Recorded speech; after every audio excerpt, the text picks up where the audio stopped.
ಎಲ್ಲರೂ ಗುರುಗಳು ಭಾಳ ಬದಲಾಗಿದ್ದಾರೆ ಅಂತ. ಅದೇ ಮಾತು ನಿಮಗೂ ಹೇಳ್ಬೋದು, ನೀವು ಭಾಳ ಬದಲಾಗಿದ್ದೀರಿ ಈಗ ಅಂತಿಕೊಂಡು. ನಾನು ಬದಲಾಗಿದ್ದೀನಿ ಅಂತಿಕೊಂಡು ನಮ್ಮ ಸುತ್ತಮುತ್ತಲಿನವರು, ನಮ್ಮ ಮನೆಯವರು, ನಮ್ಮ ಬಂಧು ಬಾಂಧವರು, ನನ್ನ ಸ್ನೇಹಿತರು ಹೇಳ್ತಾರೆ, ಈಗ ಮೊದಲಿನಂತೆ ಅವರಿಲ್ಲ ಅಂತಿಕೊಂಡು. ಹೌದಾ? ಮೊದಲಿನಂತೆ ಅವರಿಲ್ಲ, ಭಾಳ ಬದಲಿ ಆಗಿದ್ದಾರೆ ಅನ್ನೋ ಮಾತು ಬರ್ತದೇನು? ಹೌದು, ನಾನು ಬದಲಿ ಆಗಿದ್ದೀನಿ. ನಾನು ಬದಲಿ ಆಗಿದ್ದೀನಿ, ಖಂಡಿತವಾಗಿ ಹೇಳ್ತೀನಿ, ನಾನು ಬದಲಾಗಿದ್ದೀನಿ. ಆದರೆ ಅದೇ ವೇಳೆಗೆ ನಾನು ನಿಮಗೆ ಕೇಳ್ತೀನಿ, ನೀವು ಬದಲಾಗಿದ್ದೀನಿ ನಿಮ್ಗೆ ಗೊತ್ತಿಲ್ಲ. ನೀವು ಬದಲಾಗಿದ್ದೀರಿ, ಅದು ನಿಮ್ಗೆ ತಿಳಿಯೋದು. ನೀವು ಹೆಂಗಿರ್ತೀರಿ? ನಾ ಹೆಂಗೆ ಬದಲಿ ಆಗೀನಿ, ನೀವು ಕೂಡ ಹಾಗೆ ಬದಲಿ ಆಗಿರಿ. ಆದರೆ ಮನುಷ್ಯನ ಒಂದು ದೌರ್ಬಲ್ಯ ಏನಪ್ಪ ಅಂದ್ರೆ, ಮತ್ತೊಬ್ಬರು ಬದಲಿ ಆಗಿದ್ದವ ಗೊತ್ತಾಗುತ್ತೆ, ತಾನು ಬದಲಿ ಆಗಿದ್ದು, ಆಗ್ತಾ ಇರೋದು, ಆಗೋದು ಗೊತ್ತೇ ಆಗೋದಿಲ್ಲ ರೀ. ಇದೇ ಮನುಷ್ಯ ದೌರ್ಬಲ್ಯ. ಅವ ಬದಲಿ ಆಗೋದು ಗೊತ್ತೇ ಆಗೋದಿಲ್ಲ, ಬಟ್ ಮತ್ತೊಬ್ಬರು ಬದಲಿ ಆಗಿದ್ದು ಗೊತ್ತಾಗ್ತದೆ. ಹೌದಾ? ನೀವು ಬದಲಿ ಆಗಿದ್ದೀರಿ ಅಂತ ನಾ ಬದಲಿ ಆಗಿದ್ದೀನಿ, ಸನ್ನಿವೇಶಗಳು ಬದಲಿ ಆಗಿವಂತ ನಾವು ಬದಲಿ ಆಗಿರ್ತೀವಿ, ಸಮಯ ಬದಲಿ ಆಗಿದ್ದಂತಿಗೂ ನಾವು ಬದಲಿ ಆಗಿರ್ತೀವಿ. ಸೊ ಬದಲಾವಣೆ ನಮಗೆ ಅರಿವಾಗದಂತೆ ಆಗ್ತಾನೆ ಇರ್ತದೆ. ಬದಲಾವಣೆ ನಮಗೆ ಅರಿವಾಗದಂತೆ ಆಗ್ತಾನೆ ಇರ್ತದೆ. ಕೃಷ್ಣ ಪರಮಾತ್ಮ, ನನ್ನ ನೆಚ್ಚಿನ ಶ್ರೀಕೃಷ್ಣ ಪರಮಾತ್ಮ, ನನ್ನ ಗುರು, ನನ್ನ ಮಾನಸಿಕ ಗುರು ಹೇಳ್ತಾನೆ ಗೊತ್ತದೆ ಒಂದೇ ಒಂದು ವಾಕ್ಯದಾಗ, ಬದಲಾವಣೆ ಜಗತ್ತಿನ ನಿಯಮ. ಎಷ್ಟು ಅದ್ಭುತ ವಾಕ್ಯ!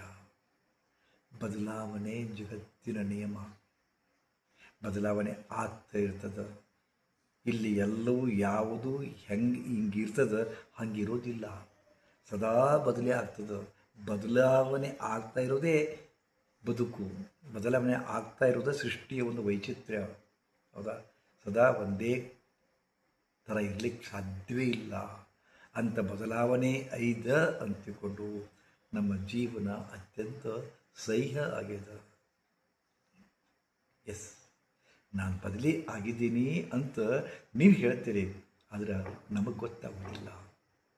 ಬದಲಿ ಆಗ್ತಾ ಇರೋದು ಯಾವುದು ಬದಲಿ ಆಗ್ತಾ ಇದೆ, ನನ್ನೊಳಗೆ ಆಗ್ತಾ ಇರೋ ಬದಲಾವಣೆ ನನಗೆ ಗೊತ್ತಿಲ್ಲದೆ ಆಯ್ತಲ್ಲ, ಇದು ಜೀವನ ಅಲ್ಲ.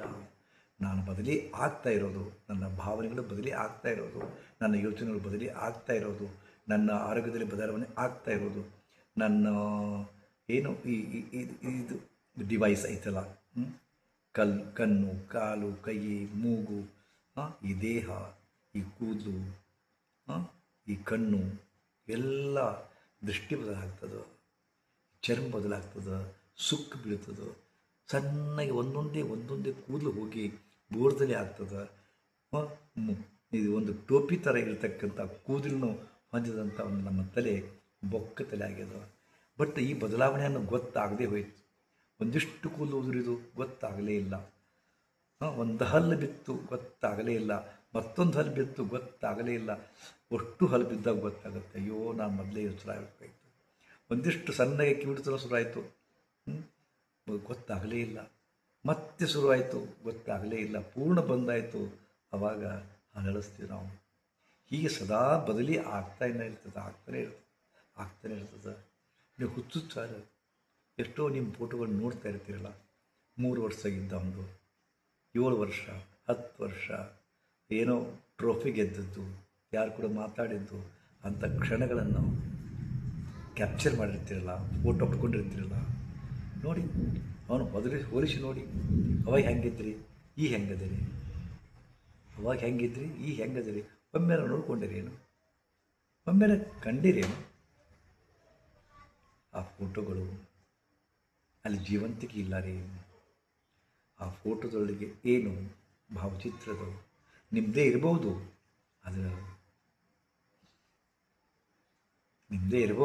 ಆದರೆ ನಿಮ್ಮದು ಅಲ್ಲ.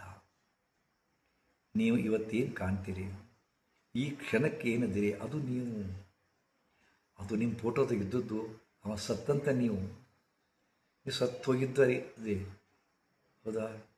ಯಾಕಂದರೆ ಅದು 1985, 86, 87, 2006, 2007, 2009, 2010 ಇರ್ಬೋದು.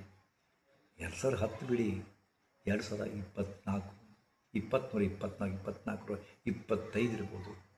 ಅದು ಅಷ್ಟೇ ಅಲ್ಲ, ಅಷ್ಟೇ ಅಲ್ಲ, 26, ಅಷ್ಟೇ ಅಲ್ಲ, ಏಪ್ರಿಲ್ ತಿಂಗಳ, ಅದು ಅಷ್ಟೇ ಅಲ್ಲ,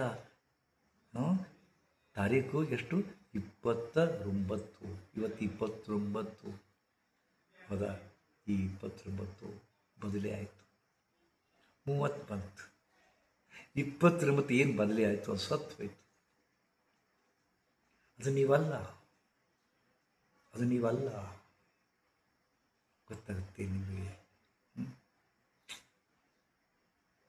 ಅದೊಂದು ನಿಮ್ಮ ಪ್ರತಿಚ್ಛಾಯೆ. ಯಾವತ್ತಿನದು? ಯಾವತ್ತು ನಿಮ್ಮ ಫೋಟೋ ಕ್ಯಾಪ್ಚರ್ ಮಾಡಿದಾರೆ ಆವತ್ತಿನದು. ಬಟ್ ಅದು ನೀವಲ್ಲ. ಯಾತಕ್ಕಪ್ಪ ಅಂದ್ರೆ ಸಮಯ ಅನ್ನೋದು ಎಷ್ಟು ಅದ್ಭುತ ಅದು ಗೊತ್ತಾ? ನಾ ಪದೇ ಪದೇ ಹೇಳ್ತಿರ್ತೀನಲ್ಲ, ಟೈಮ್, ಟ್ರುತ್,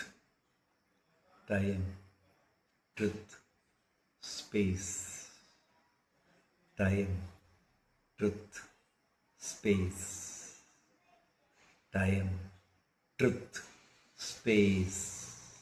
ಇದು ಅನಂತ, ಇದು ಎಲ್ಲವನ್ನು ಗಮನಿಸ್ತಾ ಇರ್ತದೆ. ಟೈಮ್ ಬದಲೇ ಆಗ್ತದೆ. ಆ ಟೈಮ್ ಹೋಯಿತು, ಅದು ನಿಮ್ಮ ಪಾಲಿಗೆ ಸತ್ತು. ಈ ಕ್ಷಣ ನೋಡಿ, 2026 ಏಪ್ರಿಲ್ 29. ಸಮಯ 9:17. ಸಮಯ 9:17. ಇನ್ನು 2 ನಿಮಿಷ ಬಿಟ್ಟರೆ ಅಥವಾ 3 ನಿಮಿಷ ಬಿಟ್ಟರೆ 9:20.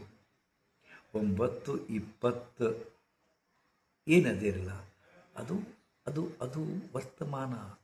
9:20 ಏನದಲ್ಲ, ವರ್ತಮಾನ. 9:20 ವರ್ತಮಾನ ಆದರೆ 9:19 ಭೂತಕಾಲ. 9:19 ಭೂತಕಾಲ. 9:25 ಭವಿಷ್ಯತ್ ಕಾಲ. ತಿಳ್ಕೊರಿ. 9:20 ಏನು ಅದಿರಿ? 9:20 ಅದು ಸಹಿತ ಹೋಗ್ತಾ ಇದೆ. ಸೆಕೆಂಡ್ ತಿರುಗ್ತಾ ಇದೆ. ಯಾವ ಸೆಕೆಂಡ್ನೊಳಗೆ ನಿಮ್ಮದು ಫ್ರೀಕ್ವೆನ್ಸಿ ಅದ, ಅದು ಮಾತ್ರ ನೀವು ಜೀವಂತದಿರಿ. 9:20 ನೋಡ್ತಾ ಇದ್ದೀರಿ. ಈ ಸದ್ಯ 9:20 ಒಂದು ರೇಂಜಾಗಿ ಹಿಡ್ಕೊಂಡ್ರೆ 9:19 ಭೂತ ಸತ್ತು ಬಿಡ್ತದು. ಭೂತ ಅಂದರೆ ಅದಕ್ಕೆ ಸತ್ತದದು. ಇವತ್ತು ನಿಮ್ಮ ಫೋಟೋ 1940 ಅಂದ್ರೆ ಸತ್ತು ಬಿಟ್ಟಿರಿ. ಅವಾಗಿದ್ದವ್ರು ನೀವಿಲ್ಲ. ನಿಮ್ಮ ಕಾಲ ಹಾಗಿಲ್ಲ. ಈಟ ಇದ್ರಿ. ಮುಖ ಕಪ್ಪಗಿತ್ತು ಅಥವಾ ಬೆಳ್ಳಗಿತ್ತು. ಹುಬ್ಬು ಚೆನ್ನಾಗಿತ್ತು. ಕೂದಲ ಕಪ್ಪಿದ್ದು, ಕೂದಲಕ್ಕೆ ಚೆನ್ನಾಗಿದ್ದು. ಈಗ ಅದು ಇಲ್ಲ, ಹೋಗ್ಬಿಟ್ಟದು. ಆ ರೂಪ ಹಂಗಿಲ್ಲ, ಆ ಅವಸ್ಥೆ ಹಂಗಿಲ್ಲ, ಆ ಯೋಚನೆ ಹಂಗಿಲ್ಲ, ಆ ದಾರ್ಢ್ಯತೆ ಹಂಗಿಲ್ಲ, ಆ ಯೌವನ ಹಂಗಿಲ್ಲ. ಅದು ಹೋಯ್ತು. ಹೋದದ್ದು ನಿಮ್ದಲ್ಲ. ಇವತ್ತು ಏನದ ನಿಮ್ಮ ಜೊತೆಗೆ, ಇದು ನಿಮ್ಮದು, ಅದು ನೀವು. 9:20 ಒಂದು ಹಿಡ್ಕೊಳ್ಳಿ. 9:25 ಆ ಸಮಯ ನಿಮ್ದಲ್ಲ. ಯಾಕೆ ಇನ್ನೂ ಬಂದೇ ಇಲ್ಲ. ಯಾರಿಗೆ ಗೊತ್ತು? 9:25 ಅನ್ನೋದ್ರಿಗಿದೆ. ಇದು 9:20 ಅದ. 9:25 ಅನ್ನೋದ್ರಿಗೆ ನೀವು ಇರ್ತಿರಲು ಗೊತ್ತಿಲ್ಲ. ಯಾವುದೇ ಕ್ಷಣಕ್ಕೂ ಏನೂ ಆಗಬಹುದಾಗಿದೆ. ಇವತ್ತು ಈ ಭವಿಷ್ಯತ್ನೊಳಗೆ, ಈ ವರ್ತಮಾನದೊಳಗೆ ಭೂತ ಅಂತೂ ಸತ್ತು ಬಿಟ್ಟದ. ಭೂತ ಸತ್ತದ.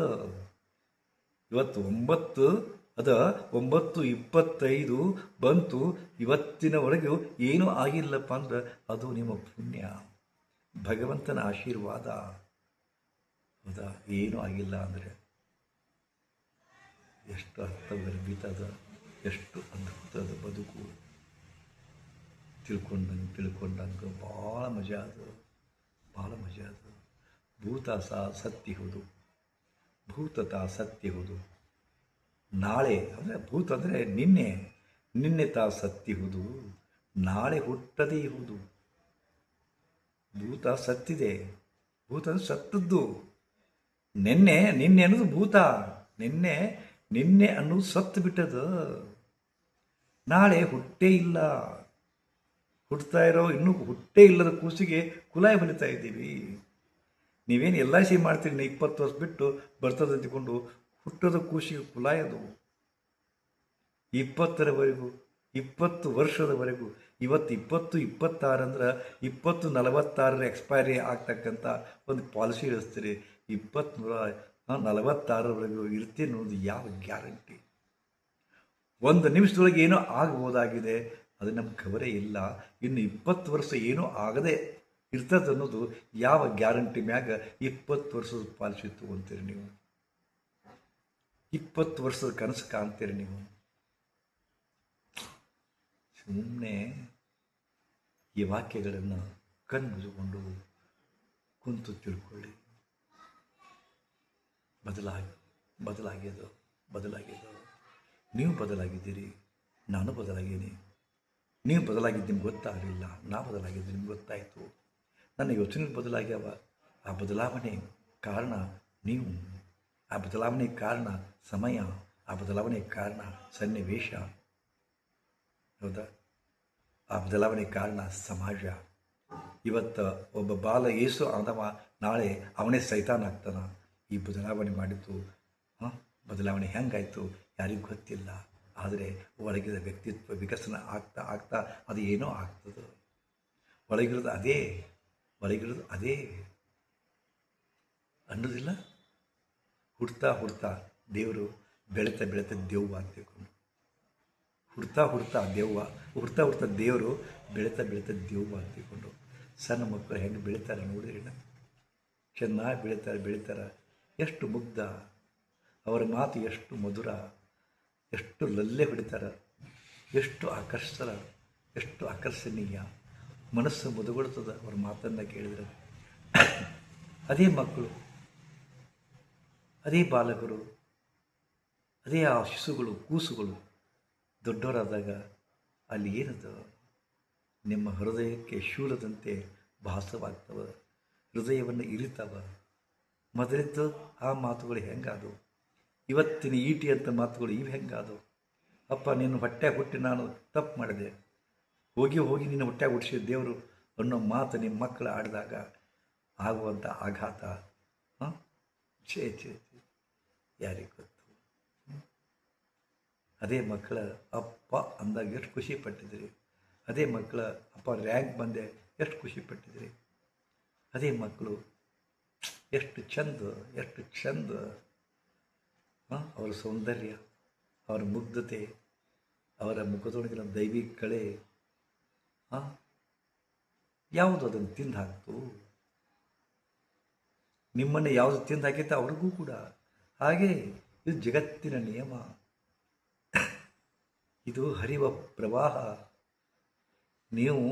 ನೀವು ಹರಿವ ನದಿಯೊಳಗಿಂದ ಒಂದಿಷ್ಟು ಬೊಗಸೆ ನೀರು ತಗೋತೀರಿ, ಒಂದು ಬೊಗಸೆ ನೀರು ತಗೋತೀರಿ, ಹೌದಾ?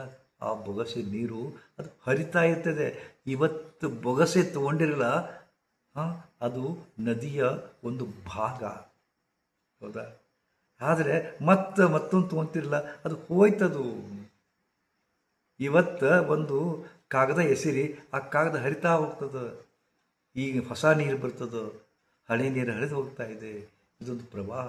Life is A stream, life is A dream, life is A stream, life is A dream, life is A travel, life is A travel, life is A game.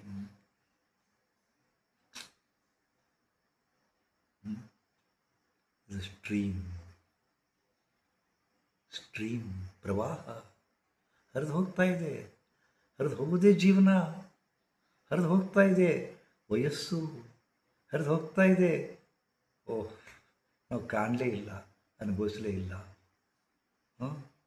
ಕೈಯೊಳಗೆ ನೀರು ತೊಗೊಂಡಿವಿ ಕುಡಿಬೇಕಂತ ತಿಳ್ಕೊಂಡು ಆಸೆ ಆಗಿದೆ, ಹೌದಾ, ಬಾಯಾರಿಕೆ ಆಗಿದೆ, ಕೈಯೊಳಗೆ ಒಂದು ಬೊಗಸೆ ನೀರು ಶುದ್ಧ ಜಲ ಗಂಗಾಜಲ ತೊಗೊಂಡ್ರಿ, ತಗೋತಾ ಕೈಯೊಳಗೆ ನೀರು ಅದ ಇನ್ನೂ ಕುಡಿದಿಲ್ಲ, ಒಂದು ವಿಚಾರ ಬರ್ತದೆ, ಅಯ್ಯೋ ಈ ನೀರು ಸರಿ ಇಲ್ಲ ಅಂತ ಹಾಕ್ತೀರಿ, ಮತ್ತೆ ತೊಗೊತೀರಿ, ಅದು ಸರಿ ಇರೋದಿಲ್ಲ, ಮತ್ತೆ ಹಾಕ್ತೀರಿ, ಆ ನೀರು ಹಿಡಿಬೇಕಾಗಿತ್ತು ಅನಿಸುತ್ತೆ, ಅಗಳೆ ಹೋಯ್ತಲ್ಲ ಅದನ್ನು ಹಿಡಿಬೇಕಾಗಿತ್ತು ಅನಿಸುತ್ತೆ. ಸೊ ಮುಂದಿಲ್ದು ವಿಚಾರ ಬಿಟ್ರಿ ಅದನ್ನು ವಿಚಾರ ಮಾಡ್ತೀರಿ, ಬಿಟ್ಟು ಹೋಗಿದ್ದನ್ನು ವಿಚಾರ ಮಾಡ್ತೀರಿ, ಈಗ ಬರ್ತದೆ ಮತ್ತೆ ಹಿಡಿತೀರಿ, ಓಹ್ ಇನ್ನೊಂದು ದಿವಸ ಬರ್ತದೆ ನೋಡ್ತೀರಿ, ಮತ್ತೆ ಬಂದಿದ್ದನ್ನು ಬಿಡ್ತೀರಿ, ಮತ್ತೊಂದು ಎಷ್ಟು ಚೆನ್ನಾಗಿ ಬರ್ತಾ ಅಂತ ನೋಡ್ತೀರಿ. ಹೀಗೆ ಇದೊಂದು ಡ್ರೀಮ್, ಇದೊಂದು ಆಶಾ. ಆ್ಯಕ್ಚುಲಿ ನಾವು ಇವತ್ತೇ ನಮ್ಮ ಜೀವನ ಸುಮಧುರವಾಗಿಲ್ಲ, ಮಧುರವಾಗಿಲ್ಲ, ದುಃಖದೊಳಗದ. ಎಷ್ಟು ದುಃಖ ಅದಪ್ಪ ಅಂದ್ರೆ ಬದುಕು ಸಾಕನ್ಸುತ್ತೆ, ಸತ್ತು ಹೋಗ್ಬೇಕನ್ಸುತ್ತೆ, ಆದರೆ ಸಾಯಲಾರೆವು. ಯಾಕೆ ಗೊತ್ತಾ, ಬರೋ ದಿನಗಳು ಶುಭವಾಗಿರ್ತಾವ, ಬರೋ ದಿನಗಳು ಮಧುರವಾಗಿರ್ತಾವ, ಬರೋ ದಿನಗಳು ಚೆನ್ನಾಗಿರಬಹುದು ಅಂತ ಒಂದು ಆಸೆ.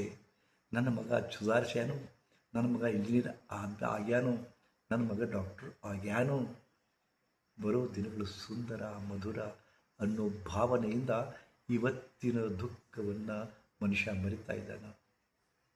ಬುದ್ಧ ಹೇಳಿದ ಏನು ಹೇಳಿದ, ಆಸೆಯೇ ದುಃಖಕ್ಕೆ ಮೂಲ ಅಂತ.